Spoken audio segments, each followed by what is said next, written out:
It's time to meet Monique. There's no one quite like she. I'll ghost hunting right way. She'll tell you all you need. Cause strikes the highest form of energy there is. So come on boys and girls, join her paranormal world. Ghost and glitter. Join the ghostess with the mostest. Ghost and glitter. Monique too soon, hope you don't get too soon. Ghost and glitter. Ghost and glitter. Join the ghostess with the mostest. Ghost and glitter. Hi everyone, it's me, Monique Too Soon, and you're here for another episode of Ghost and Glitter, a paranormal podcast with a kiss of pop culture and drag. Tonight I am joined by one of my most beautiful friends I know. I love her to pieces. I got to meet her last year, and she is one of the children from the original Conjuring story. So let's bring to the stage my beautiful friend, Miss Andrea Perron. Andrea Perron is the author of House of Darkness, House of Light, a supernatural trilogy which is the true story behind the 2013 feature film, The Conjuring. She has also co-authored the historically based mystery thriller In a Flicker with George R. Lopez. In her frequent travels, she lectures about spirituality, metaphysics, and all phenomena considered paranormal, concentrating her research in ufology, a lifelong curiosity and fascination. Her latest release is entitled A Wonder to Behold, Guideposts for Intergalactic Engagement with Humanity. Earning a BA in philosophy and English from Chatham College in 1980, she has since worked in several fields as an entrepreneur, a youth counselor, an actor, and pursuing a variety of eclectic interests over decades. As an outspoken human rights advocate and animal rights activist, all she does with love, always with best of intentions. It is her fervent desire to spread positive message to as many as possible, hoping it will resonate with like-minded souls as she relentlessly strives to dispel fear, bring peace to a troubled planet, and do her part to heal the world. Miss Andrea Perron. Hi, Hello. darling. How are you? How are you? Good, good. It's been a very warm day down here in Georgia. I think we hit 80 degrees today, and that was delightful. And I worked out in the yard, and yesterday too, worked in the yard. It was gorgeous weather, like 76. And then we're going to have severe storms tomorrow night, and then it's going to plunge back down into the 30s for overnight temps. So this is the time of year where the weather is just schizophrenic and you just don't know, it's kind of like New England. If you don't like the weather, just wait a minute. It's bound to change. Yeah. So we just had like a massive windstorm this past weekend. Last hour had to move into a hotel with our son and all 3 dogs. And then finally get our power back, move back into our house. It's spring again. And then we're being told Wednesday into Thursday, we're going to get up to 2 feet of snow. Up to 2 feet of snow. Yep, you are screwed. I believe that's the phrase.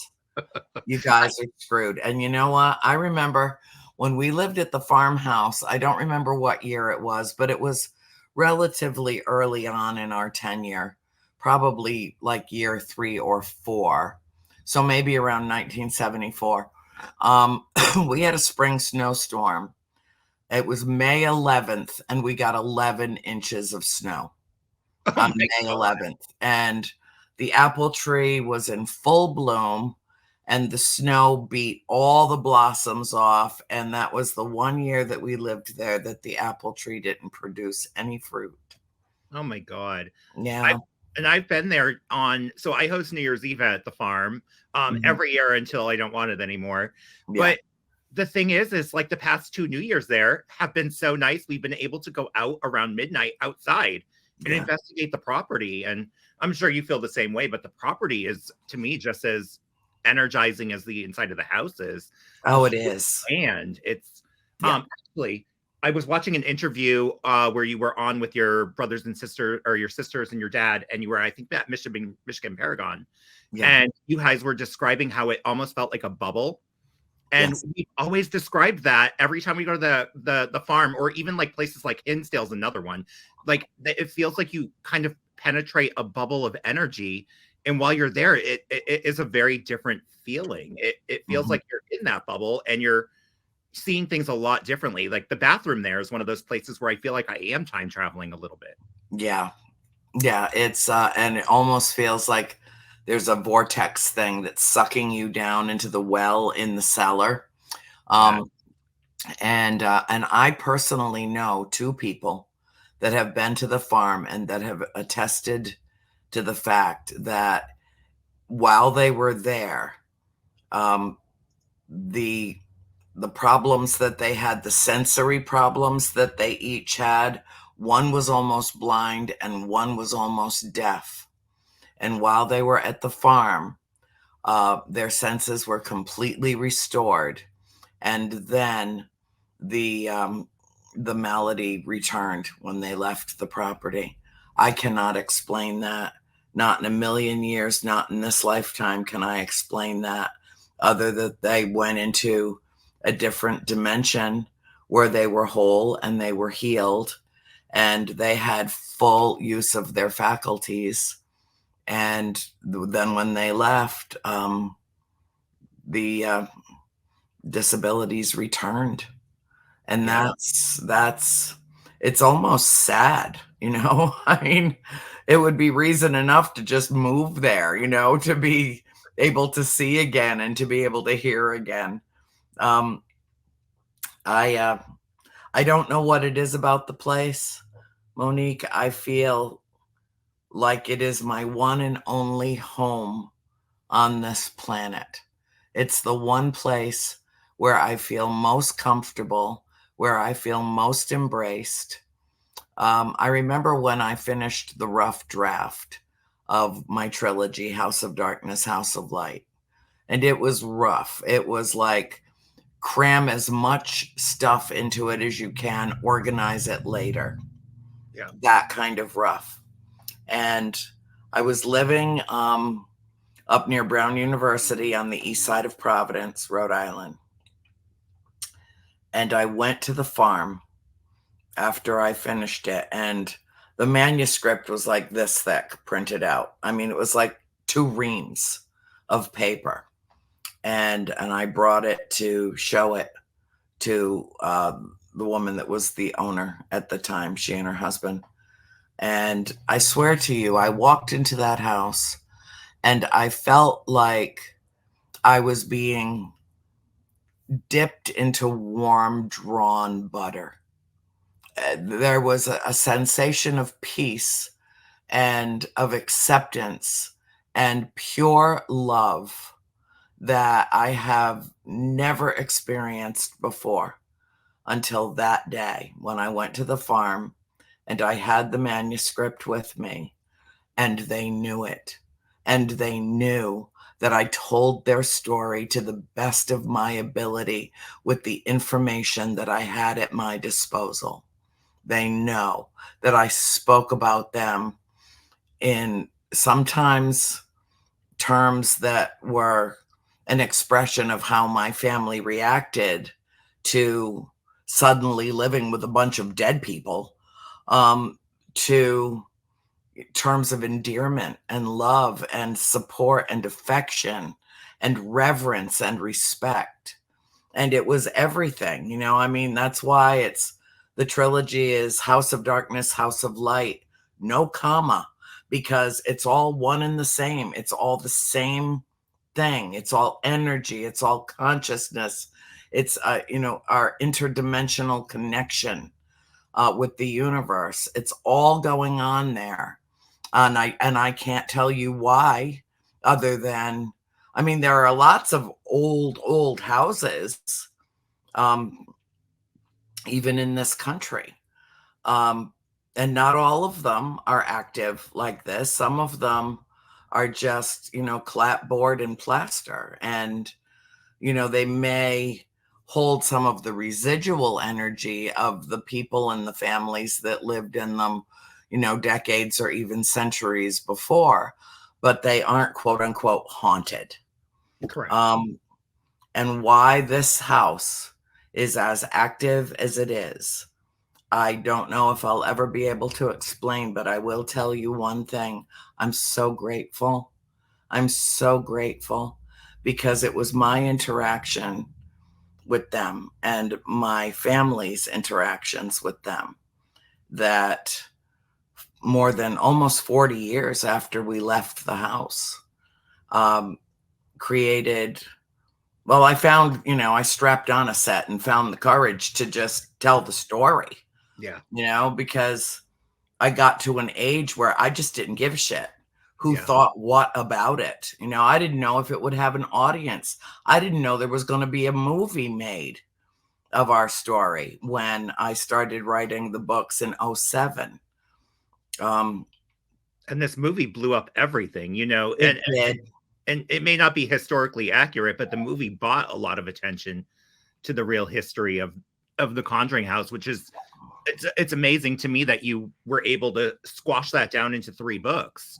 Like, you guys lived there for how many years again? 10 years. 10 It years. could have easily been 6, but at a certain point, I will even own the fact that in some ways the trilogy is redundant.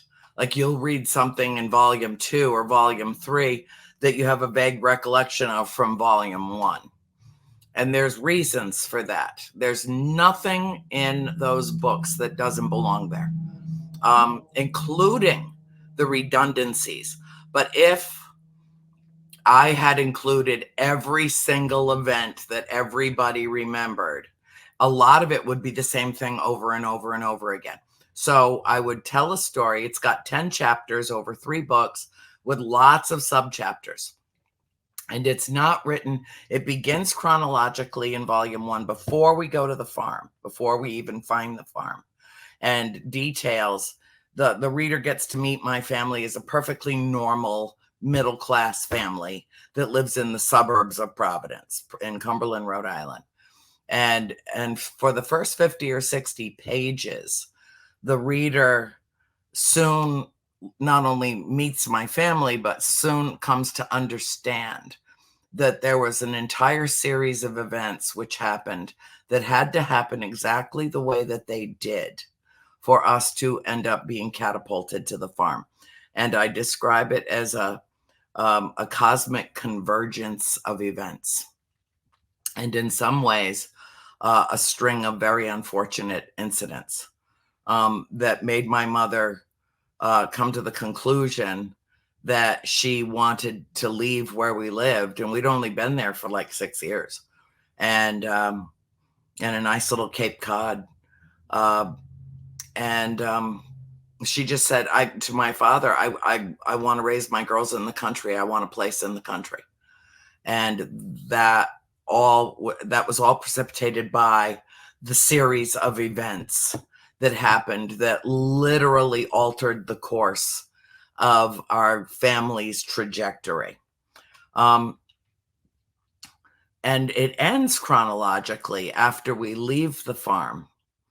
But everything in the middle might seem to readers who are exclusively linear thinkers, and that's not a criticism. Some people think that way. That's how they learned to think linearly.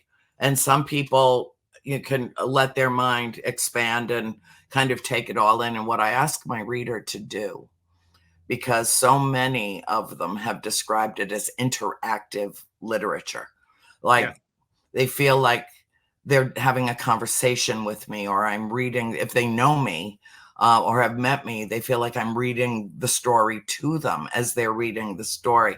It is a very strange, almost telepathic kind of connection. It's the kind of book where if you need to read it, it will find you or you will find it, the story. And because of the film, I truly believe, and I've told you before, if not for The Conjuring, my family's memoir would be languishing in obscurity.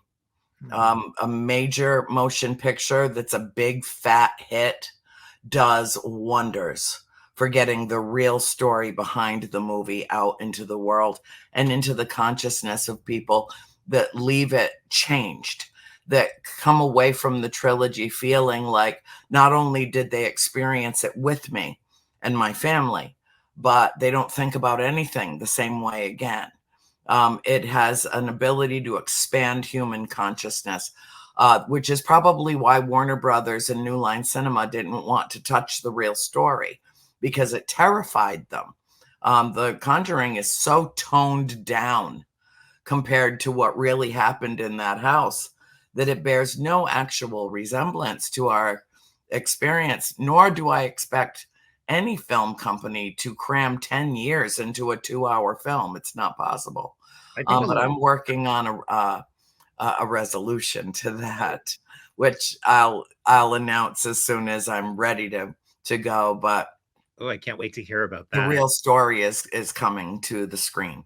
And It one is. thing a lot of people don't realize about the real story, though, is the movie makes it a 6-month story versus 10 years. Right. And that's how they chop it down to 2 hours. But Yeah. when I still talk to people about The Conjuring, or they know I'm at the Conjuring house, they always go, over that short period of time where there's so many crazy things happening. And I'm like, they were there a lot longer than the movie made it believe. They were there for 10 years, not 6 months. And I know what is real versus what was fake from the movie, because I've watched a lot of interviews, and I didn't read all 3 books yet. Don't hate me. I have no time in my life for reading. No. The thing is, my darling Monique, read it a little bit at a time and then put it down. I swear to God, even if you read a chapter or 2 in the bathroom, it absorbs. It's information that you almost have to take in incrementally, which is how human beings learn. That's why there is repetition in it, why there is redundancy in it, just to remind you of what you read in volume 1, to remind you that this exact thing happened again 6 or 7 years later. Exactly the same thing happened again with a different member of the family, but the incident was exactly the same. That's important for people to know. I will say that there are a couple of things, several, 3. When I was publishing, sending off one volume after the next to my publisher, and I made sure any story that involved any members of my family, that they read them, to make sure that I had all the details down exactly, because I was afraid when I started the project in August of 2007 that I could remember my incidents perfectly, like they're seared, like branded on my brain. But I thought all these years had passed, and Mom might remember something differently than Nancy did, or Christine differently than Dad, and when I got through all 1,500 pages, or roughly, I had to change one thing. Wow. And that was that an incident occurred that I had it listed in the wrong season. But I want my readers, or my potential readers, to know, from the moment that we step onto the farm as the owners to the moment that we leave almost 10 years later, everything happened in those 10 years. And I do my best. Like, there's not even any mention of much of Ed and Lorraine Warren until 2/3 of the way through the 2nd book. And then there's a whole chapter and subchapters devoted to the stories and the interactions with Mr. and Mrs. Warren. And the chapter is called Warren Peace. And they came there to try to bring peace to our family. So yes, it's a play on words, and probably it's a little cliche, but it seemed to suit me at the time. And I did have a lot of spiritual guidance, not only with writing the book, but also with the way that I organized it. I just ask people, when they get volume 1, not only to look at the table of contents, the index for the first volume, but in each book, I printed the entire index, the entire table of contents for all 3 books, so that you can scan it and see that the story is broken up more like the type of manifestations that occurred. There's a chapter called Cries and Whispers, and it's about the noises, the voices, the sounds that we heard in the house. And there might be a story in there about something that happened to Cindy, my sister Cindy, when she was 8 years old. But then the next story is something that happened to Cindy when she was 14 years old. And a linear thinker will go, whoa, I just lost 6 years. What the hell? Yeah. I didn't lose anything. What I want my reader to do is sit back, pause, and reflect on why these two stories are put together side by side. How are they correlated? How are they integrated? And then ask themselves, how many times did that happen to that kid? Right. I have a question about the house that is it kind of ties in with what we're talking about. Does the house ever call back to you? And is the energy the same now when you visit as it was when you were a kid? Do you feel like there's been a lot of changes to the energy, or it's pretty much the same it was? It's kind of both. There are times when I feel almost kind of a frenetic energy in the house, almost like it's electrically charged. But then again, it's hard to say because I bring my energy into the house, obviously, when I am there, and it stirs things up. When there's a group that's going to do an investigation there that I know, or at least I know some of the members of the group, I'll tell them when they arrive to call me and put me on speakerphone, and I'll introduce the spirits to them, and all their gizmos and gadgets go nuts. I mean, they just all light up like Christmas trees because they recognize my voice. They know that I'm putting a stamp of approval on this group that will not provoke them, will not be disrespectful, will, hold them in the highest reverence. And I get to communicate with them. So I activate the house. My father activates the house. The time that we went to film an episode of Kindred Spirits with Amy Bruni and Adam Berry and Chip Coffey, which was in August or early September, August of 2019, just before COVID struck. The energy was just off the charts while we were there. And then when we left, all of them were picking up on stuff left and right. And when we left, the house quieted right down. So, you get to a point where you have to wonder, what was it about moving 2 young parents and 5 little girls into that house that stirred up all that activity? And it's not that it wasn't there before. Mr. Kenyon, the previous owner who we bought the house from, tried to tell my father that things happened in the house. But he did it in such a way that it could be misconstrued. My father didn't know how to interpret what he was saying to him. And it was the day that we moved in, and he took my father outside and he said, Roger, for the sake of your family, leave the lights on at night. And we didn't, Dad didn't know what to make of that other than his 5 kids were all sleeping in bedrooms on the 2nd floor. And the 2 stairwells were very narrow and the pitch was steep. And you don't want your kids tumbling down sets of stairs that are 200 plus years old to get to the bathroom, which there was only one and it was on the 1st floor. I have almost fallen down the stairs, so I could see that happening. Yeah. Oh, sure. And, it's just, he didn't know what to make of it. And so that's how he interpreted what Mr. Kenyon was saying. But after the first several months that we lived there and we started to get to know people in the area is when we found out from a number of people who had lived there lifelong that there was never a time they drove past that farm that every single light in the house was on all night long. And I think that's probably how Mr. and Mrs. Kenyon kept the activity at bay, or at least felt like if something was happening, they'd be able to see. And even, right up to his death, I mean, he rather toyed with my mother a bit. He came for a visit one day. We were all sledding out in the backyard. Backyard's 6 acres, it's a backyard. It's huge. I know, it's huge. It's beautiful. Isn't it beautiful? Beautiful. I love the bridge with the water. I know, isn't it? Oh my God. I feel like I spent half my life there, So much of my time was spent there, down at the creek. But he came over and my mom said to him, Earl, I'm hearing strange noises in the parlor.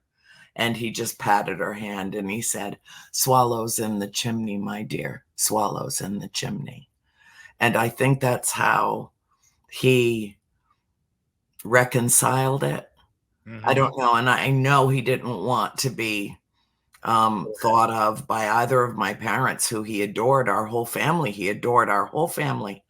And I know he didn't want to be thought of as, a feeble old man who was afraid of, the house that he had lived in for more than 60 years. And so he was very delicate the way he discussed the oddities of the house. Yeah.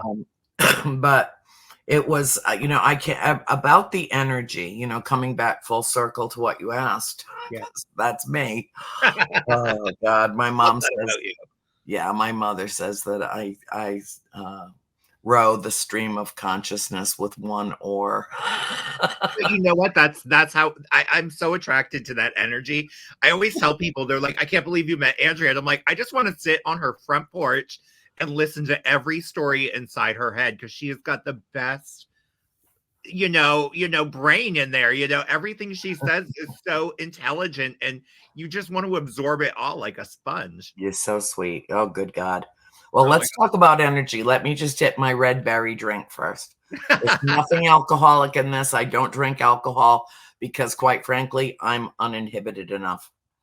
Yeah, and when we start talking about energy too, I don't want to ask too many questions about the house, but there's another question I have that have you spent a night in the house since you guys moved out? No, No, not a single night. not a single night. Wow. Nope. The last time I was up there, I stayed in what we affectionately call the tin can, which is the trailer in the front there. Yeah.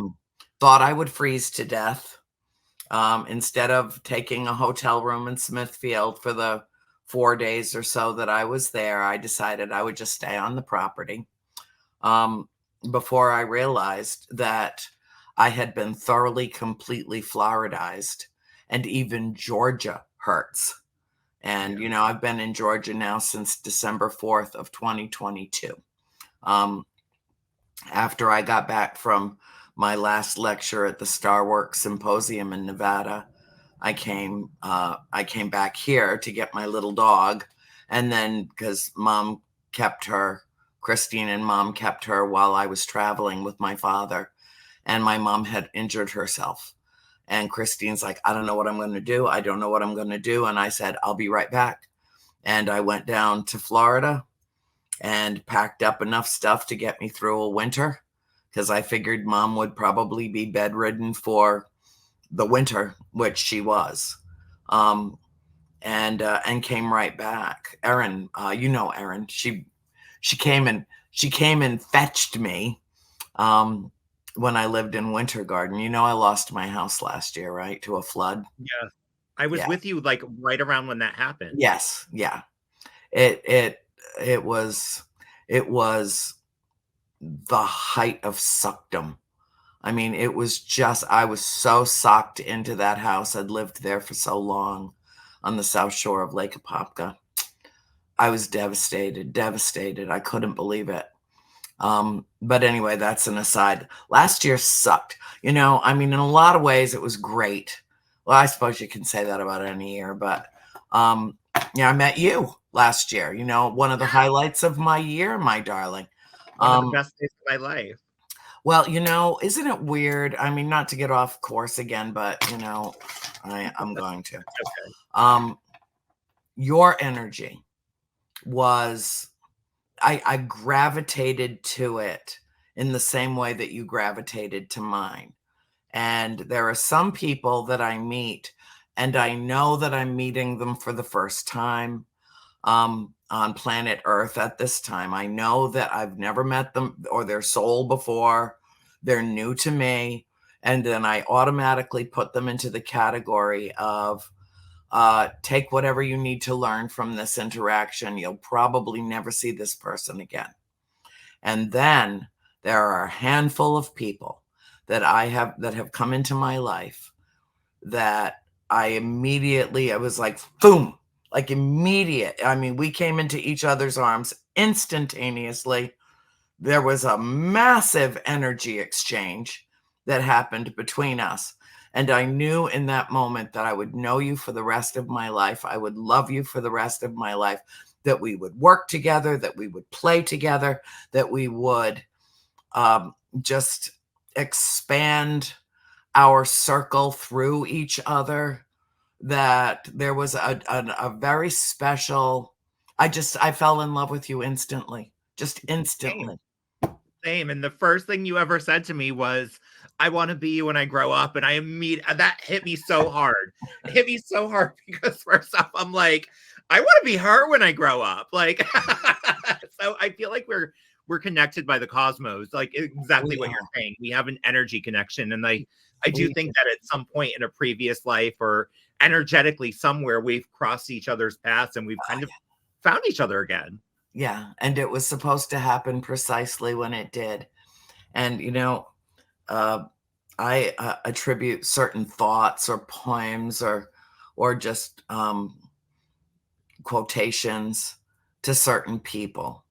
And when I met you, what I heard in my head was, no one is free until everyone is free. That's beautiful. And it's true. Yeah. And in my lifetime, I'm sure, we'll never see the end of hate in my lifetime. And that resounds with me a lot, and that's why I fight these battles that I fight daily. That's why I ghost hunt and drag, because I want people to be open to that in the future.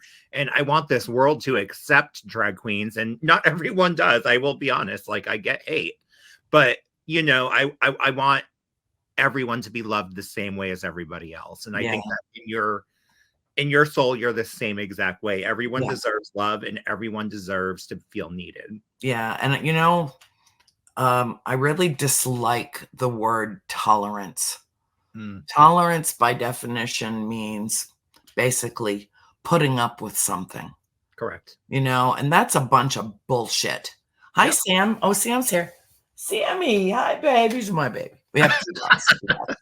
He came to keep the peanut buttercup company, who's going into rigor mortis phase right now. Just passed out over there. Nina, are you the upside down dog, babe? Hi, Sam. Sam.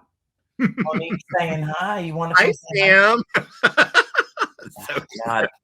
They're exhausticated, just wiped out because it was hot today and they played in the yard a lot, and they're like, boom, they're down.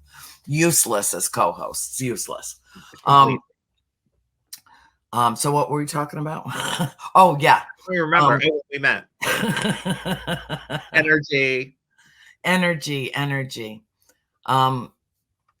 Everything is energy. Everything is one thing.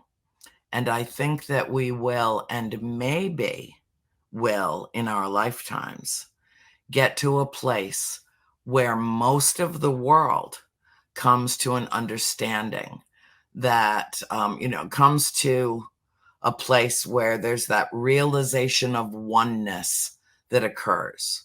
And I believe that potentially that could happen in my lifetime. And I also believe that my existence here and now is part of the solution, part of the healing, part of which seems completely counterintuitive. And,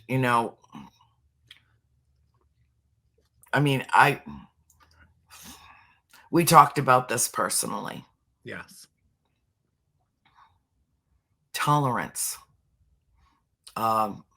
versus acceptance. Now, there are some things that are going on in this world that I absolutely cannot accept. I refuse to tolerate it, and I reject any acceptance of it.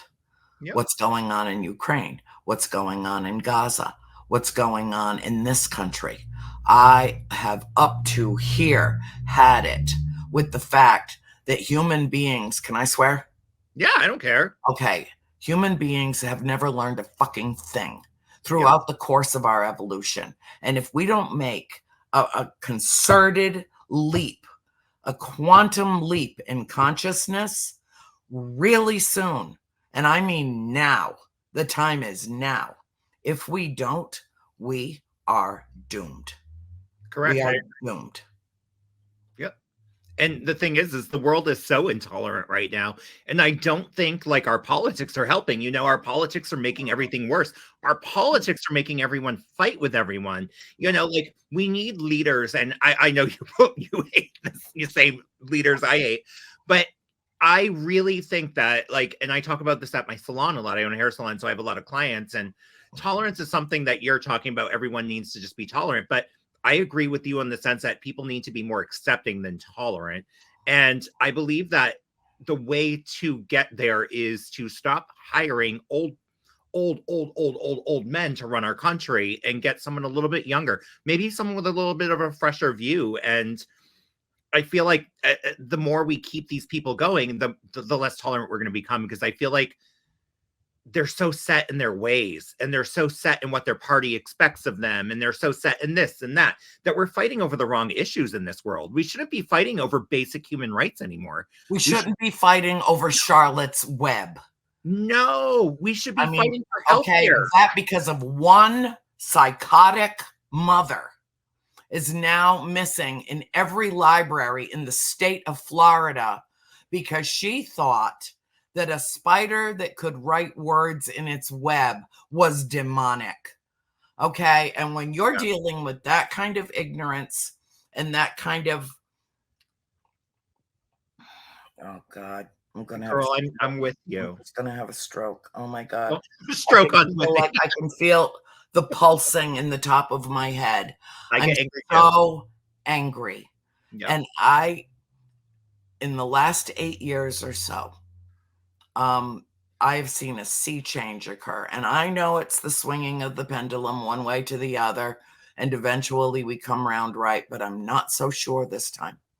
Mm-hmm. And I have to say that for someone who is my whole persona, my whole soul, my whole being is set in. Sarah Williams wrote a beautiful poem. Though my soul is set in darkness, it will rise in perfect light.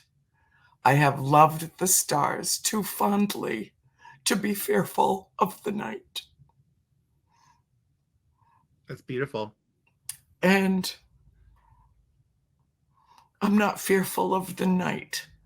I'm fearful of my other human beings. And it's so sad. And it's so sad that people like me have go like, and this is one thing I describe to people that they just don't understand. Yeah.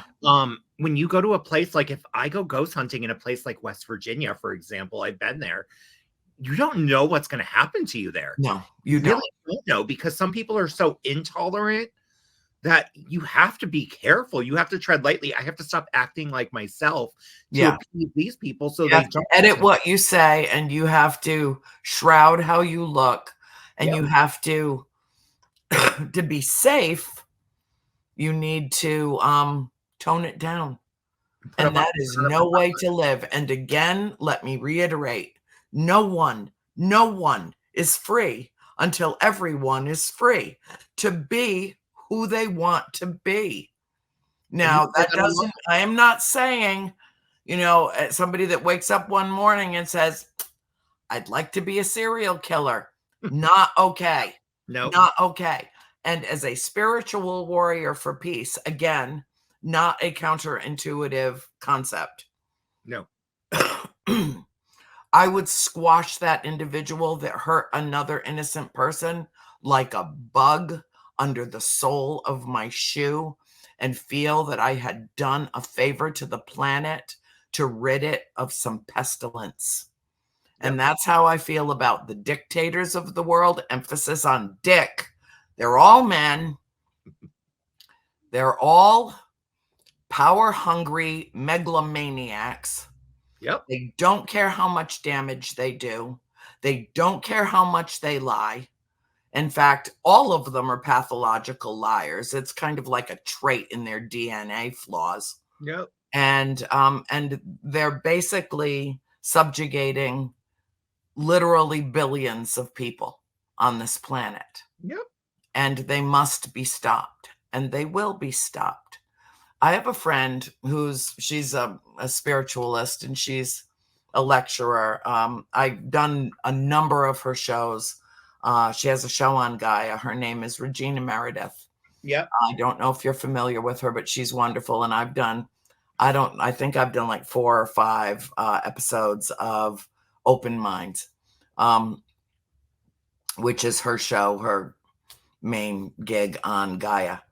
And when she lectured a couple of years ago at Starworks, where I was lecturing as well, she posited a theory that she had stolen from somebody else. She, openly admitted, not my idea, but she said that thoughts are things, which she and I both agree on. We both lecture about the same thing. Thoughts are things. We're manifesting with our energy and with our consciousness out into the world. Nothing that exists in our material world existed until we thought it up, dreamed it up, whatever came from us, came into material form, and is now in the world. Okay, so we're all agreed on that. Excuse me. Excuse me. It's, oh my God, the pollen down here is enough to gag a cow. Yeah, it seems like we're being projected into spring and then back into winter and then back into spring. Yeah, schizophrenic weather. Yeah. Also known as, the weather's always been schizophrenic, but the extremes that we're suffering through now, I mean, that's a whole nother show, babe. We'll just talk about climate change one whole night, just one show. Wait, climate change isn't real. Oh, let me make a note of that in my invisible pad. Oh, God. Clearly it's real. Our seasons are shifting. Yes. Things are weird. Populations, resources, and environment. Dr. Paul Ehrlich. I recommend that everyone read it. It was my mother's college textbook when I was 8 years old, and she was going to the university. And that was one. I want to make sure we can record this. Hmm? Say the name of the book again. I want to write this down. Okay. I believe, if I recall, it's Population, Resources, and Environment by Dr. Paul Ehrlich. And 50, 60 years ago, he and his wife did this book that is really a textbook. Yeah. And it predicted 60 years ago absolutely everything that we have watched transpire over the course of our lives.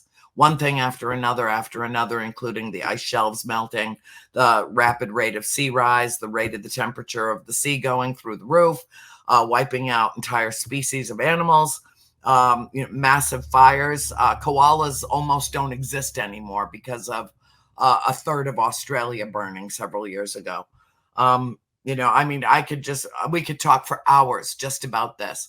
And when I was a little kid, I would read my mother's textbook. I was a very voracious reader, and I was a very precocious student. And even at 8 years old, 9 years old, I was able to digest everything that was in that book. And I've been an environmental activist my whole life. I've been an animal rights activist my whole life, as far back as I can remember. I have been a human rights activist, a voting rights activist, a Black Lives Matter activist. I can't tell you how many shoes I've gone through where the soles just fell off from me marching and yelling and screaming and, making my presence known in Washington at every gay rights march that ever happened in Washington. I was there. And you have to stand up, because silence is tacit approval. Silence is tacit approval. I'm not going to talk about this.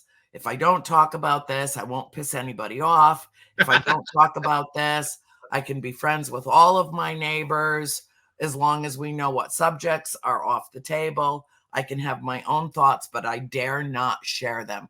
William Shakespeare said, "Hell is empty and all the devils are here." True. You better point them out.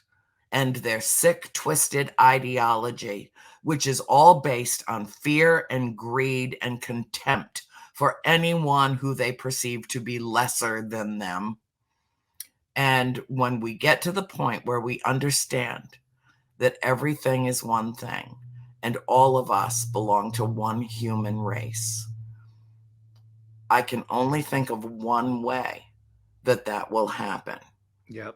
And that will happen, I believe, when we make complete connection with and expose the truth embargo for what it is, and we have disclosure worldwide that we are not just on this little back-ass rock of a planet in some back galaxy at the other side of the universe, but that we are part of a greater intelligence and a greater whole. And then when something like that happens, and it will, and I'm doing everything in my power to make sure that it does in my lifetime. Like, I refuse to die until, well, first of all, because I don't know if where I'm going has mayonnaise or chocolate or dope. I don't know if it's got any, I don't know if there's cigarettes there. I don't know, all my favorite things, I can't take them with me, so I got to stay until I've had my fill. But I think that that's going to happen. And I think that when it does and word gets around really fast, that, well, hell no, we are not alone in the universe. I've been a contactee for 50 plus years of my life. I had my first conscious contact when I turned 13. Did it happen at the Conjuring House? Yes, in the front yard. That was one of my questions I had for you. It was if your first contact had happened there, because I do have questions about, because I know you don't like to refer to them by the A word. How do you refer to that energy? I've heard you say it. I don't know. They're no more alien to this planet than we are. Yes. Extraterrestrial. Yeah. Well, I call them my galactic family. Galactic family. That's how I refer. Does the energy of them come across the same way as spiritual energy to you? No. Okay, so it's different. It's very different, but technically they're all extraterrestrials. Spirits are no longer earthbound souls, and yet they manage to interact through I believe that there are multiple dimensions in the universe, and there are some places where those dimensions either interlock or they exist simultaneously in a way that is different than going to the grocery store. You don't often see spirits walking the aisles of a grocery store. True. They don't. It's, what do they need food for where they are? If they've got grocery stores, it's on their side of the universe. But they're all technically extraterrestrials. I think that the spirits come back to the farm or either stay at the farm and use that as a home base because they loved the house, or they had unresolved issues, or they died so suddenly and tragically that they might not be sure they're dead. And so they're living in this kind of a limbo state. But we're learning more about the farm all the time. I mean, all the time. It's amazing. I was doing a method one night with Cody and Satori. I know you know them very well. And there was a spirit that came. Well, actually, a bunch of them were coming through. And poor Satori, she's like, I can't talk to all of you at once. I can't.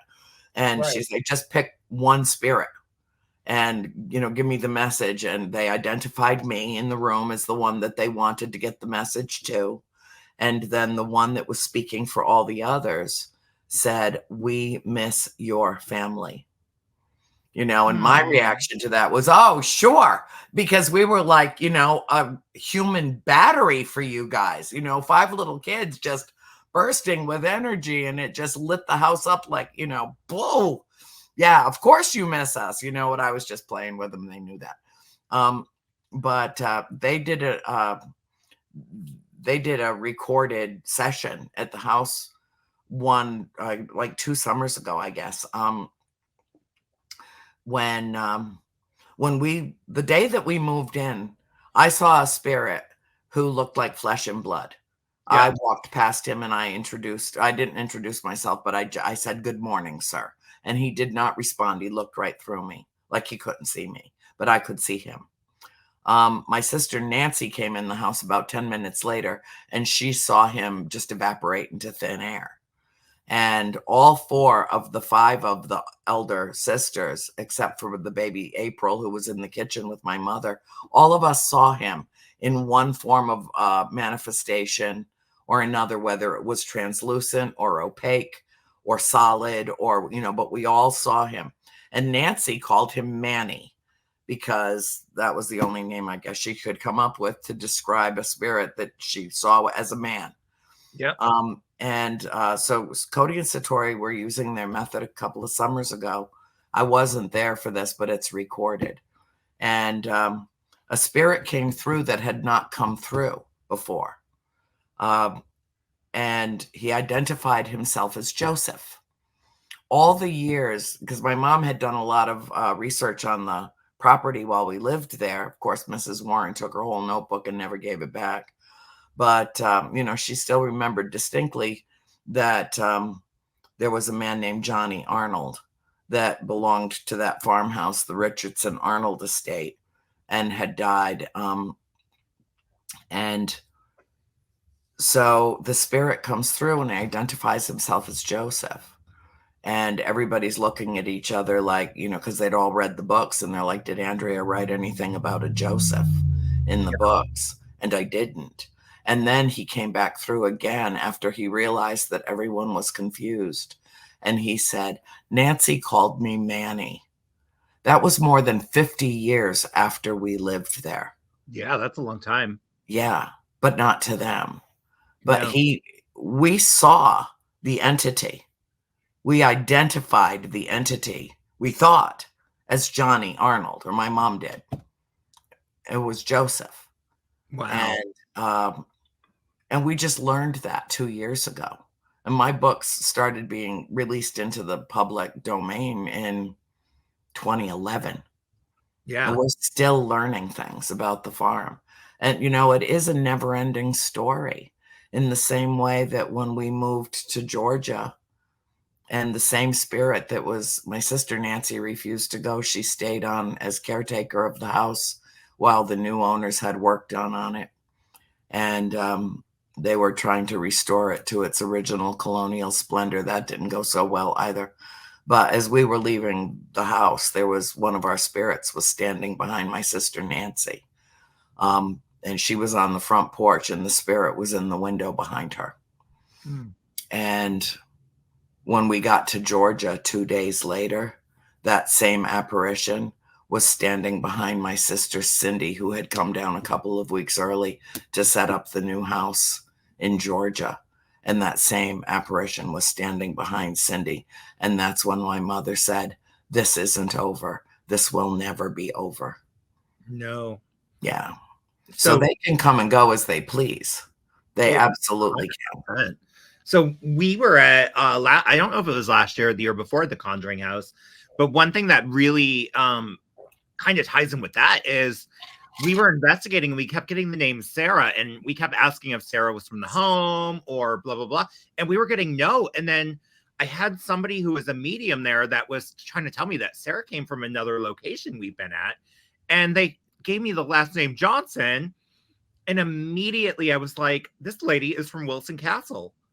And it's a place that is like a home to me that I go to a lot. And I'm like, I wonder if Sarah followed me or came through, the land there, the portal. That there's definitely an openness around that house where things can come through that don't typically belong there. You can call upon things that can come. I'm sure you feel the same way. I do. Absolutely. Absolutely. I know a number of people that have had experiences there with their own loved ones that never had any knowledge of or attachment to that farm. But it's an easy in. It's a really easy in. I will say that the energy at the house is much lighter now.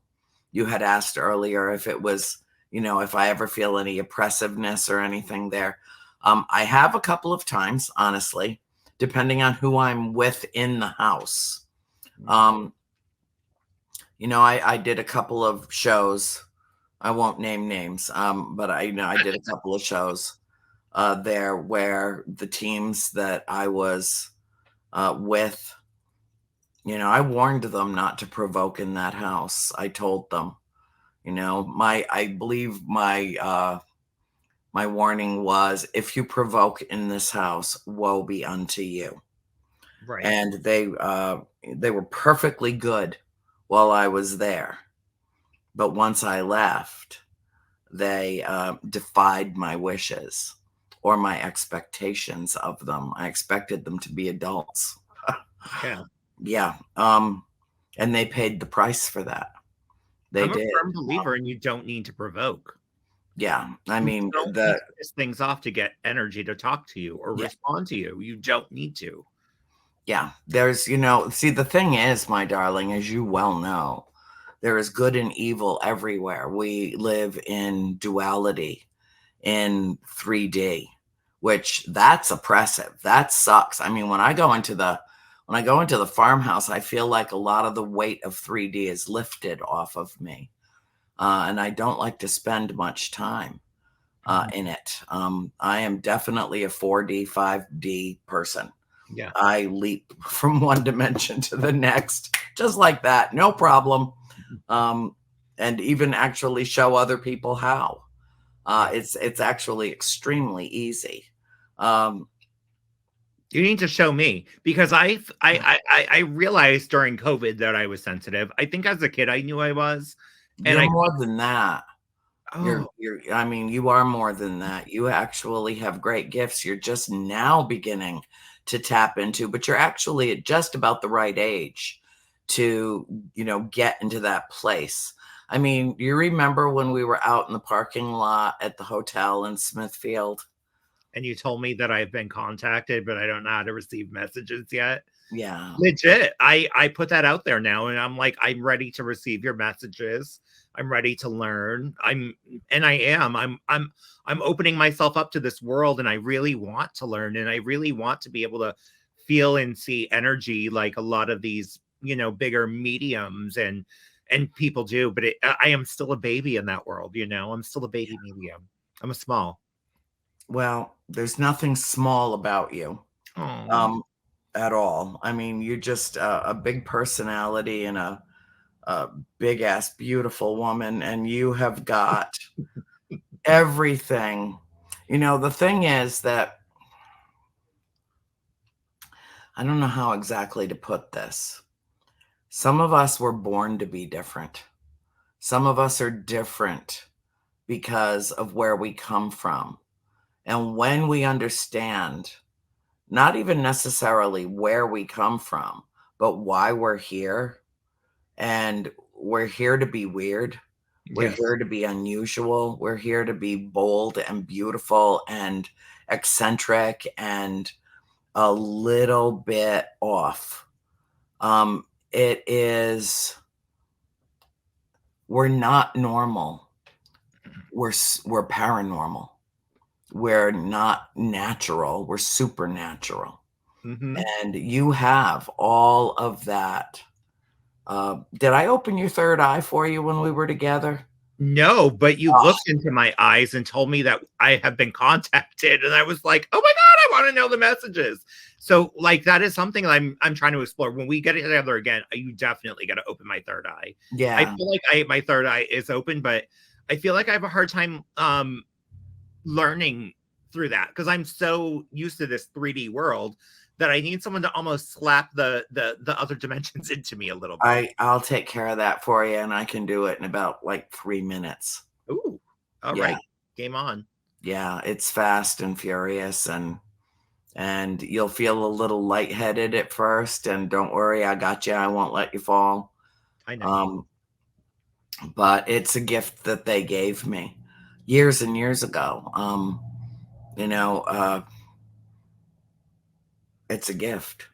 That's my gift You that are I give willingly to everyone who wants, if they're ready, because you can't give it back. If it's, if it's like too much for you, too bad.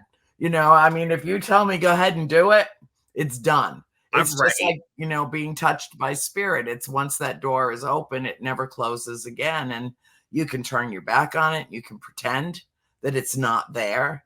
But Yeah. eventually something's going to, tap I'm you on the ready to shoulder. join the World Awakening. And that is your amazing podcast that I actually got to be a guest on, which meant the world to me, by the way. And I truly believe we are due for this massive world awakening. And I think we're kind of starting to break it open, but we're not there, obviously, but it's going to happen. And I do believe that we are all due for that awakening. Yeah, we are. But I'll So come back with you again. I mean, yes, we can do this over and over and over again. We can do like a whole series I of could talk to you about podcasts on all different subjects and, just girlfriends getting together, chatting. I love that. And that is the perfect way to end this. I really want you to just let people know where they can find you, your books, everything. Take this next couple of minutes and just do that. Tell everyone. Well, my website got hacked by the fucking Russians. I'm not even kidding. I'm not kidding. And I Patty took it Avery's down for a while, and then I forgot about it. And Yeah. then GoDaddy basically put it up for sale, and somebody bought it, and I would have to go through a broker to go buy back my own website. So you know me. I was like, "Fuck you! I'll make another one." I mean, so I'm working on that. So if you want to find, I'm sorry I drop the F-bomb so frequently, but I have a degree in this language, and I feel entitled to abuse it as I see fit. And and I use it as punctuation and emphasis. And so there it is. I'm there with you. And so if you really want to be in touch with me, the best way is to go to the fan page that I opened for my fans. Because I love them so much, my readers and my people, my tribe, my family. And it's called Buttercup Brigade, the Buttercup Brigade. And that's on Facebook. And then I have like 5 pages on Facebook, but you can follow me on my main page. Buttercup, you can get right in to my assistant, Lynn Ann Bowling. And if you have a question or you need something, or you want to buy a book or, whatever, I'm like old school, even though I'm using tech to the extent that I am able or even cognitively aware of how to use it. I'm a total techno idiot. But you can reach me through Lenny or Lynn Ann Bowling on Buttercup Brigade. And that's the best way for, one-on-one. But you can follow me on Facebook. I don't do Twitter anymore because Elon Musk is insane. I don't have Instagram, although I've been cloned on it several times. But anything you see on Instagram is not me. I don't use, what's the other one? TikTok. Oh, I do have a YouTube page. That's my very, very best favorite place because that's where all my shows are archived. And it's Andrea Perron YouTube. It's very easy to get to. And there you can see any episode you want of A World Awakening. You can catch up on episodes of Soul School Sojourn, which I do there on Friday nights from 9 to 11. I have my 2 shows back to back. And the rest of the time I stay home and I hardly travel anymore. And I'm taking very, very good care of my mother with my sister Christine, and my sister Cindy lives just a couple miles down the road. And right now that is the priority in my world, to the exclusion of all else. But I will be back up to Rhode Island. It probably only be for 2 or 3 days. I can't really be gone long. But I'll let you know in advance and we'll do a thing. We'll do a thing together. In fact, I know exactly what thing we're going to do together. So I'll call you. I'll call you, chick. Don't worry. And thank you for having me on your show. Yeah, I'm so excited. And I'm glad that Erin reconnected us because she is the one that reconnected us together. And I really hope that you and me get to meet together at the Conjuring House sometime and you can introduce me to the spirits there because that is something that is on my bucket list. And I have talked about possibly bringing you there for an event together. And, who knows? Who knows what the cards have to play for us? It may happen. I like to think in my brain it's happening. If you're thinking it, you're living into your destiny. You're already putting that notion out in the cosmos. It's already, some would say that it's already happened, and now it's just manifesting in this dimension. Whatever it is, we will be, not maybe. We will be there together. We will do an event. It will be phenomenal, spooktacular. Amazing, and the best of times. Thank you so much. Oh, you're welcome, sweetheart. I love you. I adore you. I love you just as much, and I adore you probably even more than you know, and I cannot wait to see you again and give you the biggest hug in the world. The biggest. Thank you guys so much for listening to Ghosts and Glitter. I am going to remove us both so they can hear our theme song one more time, and I will chat with you later. Thank you so much, Andrea. Good night, darling. Good night. It's time to meet Monique. There's no one quite like she. I'll go hunting right quick. She'll tell you all you need. Cause strikes the highest form of energy there is. So come on, boys and girls, join our paranormal world. Ghosts and glitter. Join the ghostess with the mostest. Ghosts and glitter. Monique too soon, hope you don't scare too soon. Ghosts and glitter. Ghosts and glitter. Join the ghostess with the mostest. Ghosts and glitter. Thank you for listening to Ghost and Glitter. My name is Amy Champion, and please follow my papa, Monique Too Soon, on all social media. And be sure to leave a great review.